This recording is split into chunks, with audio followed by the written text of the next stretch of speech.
Selamat siang teman-teman. Nama saya Alga Sabda Bastertarigan. Di sini saya akan mempresentasikan hasil kerja saya yang berjudul Mendalami Puisi. A.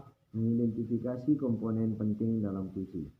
Puisi adalah salah satu bentuk karya sastra yang banyak disukai karena disajikan dalam bahasa yang indah dan sifatnya yang imajinatif. Contohnya dapat kita lihat pada buku pegangan kita halaman 243 yang berjudul Aku Ingin. Yang pertama, menentukan suasana dalam puisi. Suasana dalam puisi yaitu keadaan jiwa pembaca setelah membaca puisi tersebut. Yang kedua, menemukan tema puisi. Tema adalah dasar yang mendasari sebuah tulisan termasuk puisi. Tema puisi menjadi inti dari makna atau pesan yang ingin disampaikan penyair dalam puisinya. Yang ketiga, menemukan makna puisi. Penggalan puisi, sajak anak muda, kamu pasti dapat menangkap maksud yang ingin disampaikan oleh W.S. Rendra. B. Mendemonstrasikan puisi. Yang pertama, membacakan puisi. Hal yang harus dipahami ketika membacakan puisi yaitu mengetahui cara membacanya.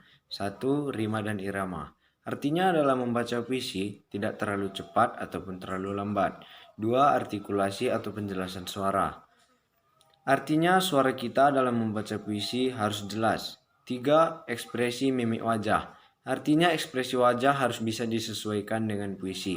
4. Mengatur pernapasan. Artinya pernapasan harus diatur, jangan tergesa-gesa.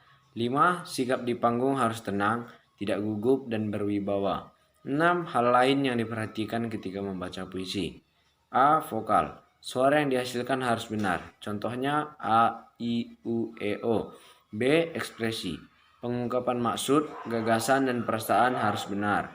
C. Intonasi. Ketepatan penyajian dalam menentukan keras lemahnya pengucapan suatu kata. Setelah memahami langkah dalam mendemonstrasikan puisi dan mendukung cara pembacaannya, kita dapat menggunakan teknik berikut. 1. Membaca dalam hati puisi tersebut berulang-ulang.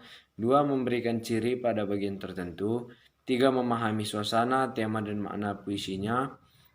4. Menghayati suasana, tema, dan makna puisi untuk mengekspresikan puisi yang kita baca. Kedua, musikalisasi puisi. Tujuan musikalisasi puisi adalah memudahkan para pendengar memahami makna puisi yang ingin disampaikan penyairnya. Contohnya lagu Bimbo, Ebit G.Ade, dan lain-lain. C. Menganalisis unsur pembangunan puisi.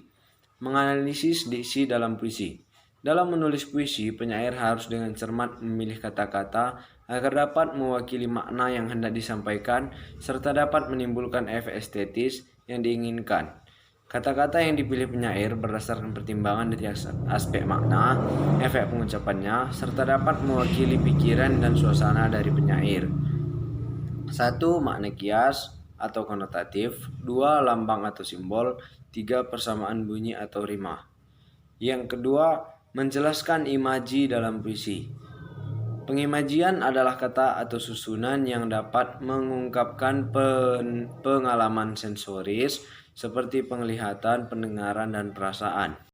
Jenis-jenis imaji. 1. Imaji visual atau menggambarkan seolah-olah objek yang diceritakan dapat dilihat. 2. Imaji auditif, seolah-olah objek yang dicitrakan sungguh didengar oleh pembaca. 3. Imaji taktil atau memengaruhi perasaan pembaca. Yang ketiga, mengidentifikasi kata konkret dalam puisi. Kata konkret adalah kata yang memungkinkan munculnya imaji karena dapat ditangkap indera. Contohnya, kata salju yang berwarna putih dan rasanya dingin bisa digunakan untuk menyampaikan makna kias tentang kesucian, kehampaan, dan rasa dingin. Keempat, menjelaskan rima atau ritme dalam puisi. Rima adalah bunyi yang ditimbulkan oleh huruf atau kata-kata dalam larik dan bait. Ritme adalah pergantian tinggi rendah, panjang pendek, dan keras lembut ucapan bunyi. Jenis-jenis rima. 1. Rima sempurna. 2. Rima tak sempurna. 3. Rima mutlak. 4. Rima terbuka. 5. Rima tertutup. 6. Rima aliterasi. 7. Rima asonasi. 8. Rima disonansi. D. Menulis puisi. Yang pertama, menulis puisi untuk mengungkapkan perasaan. Salah satu sumber ide untuk menulis puisi yang paling mudah didapatkan adalah berdasarkan pengalaman pribadi. Pengalaman merupakan segala sesuatu yang pernah dibaca, didengar, dilihat, dirasakan, atau dialami. Yang kedua, menulis puisi berdasarkan berita yang dibaca atau didengar. Baca kembali puisi Sajak Anak Muda, bandingkan dengan puisi Tuhan karya Chairil Anwar. Puisi Tuhan Chairil Anwar lebih banyak mengungkapkan perasaan penyair terhadap Tuhannya. Menyusun ulasan dari buku yang dibaca. 1. Ulasan selalu ditujukan pada isi buku. 2. Berikanlah ulasan pada setiap bagian penting isi buku secara proporsional. 3. Kemukakan ulasan minimal 1 paragraf singkat. Baiklah, sekian presentasi saya hari ini. Jika ada salah kata yang saya ucapkan, mohon dimaafkan. Sekian dan terima kasih.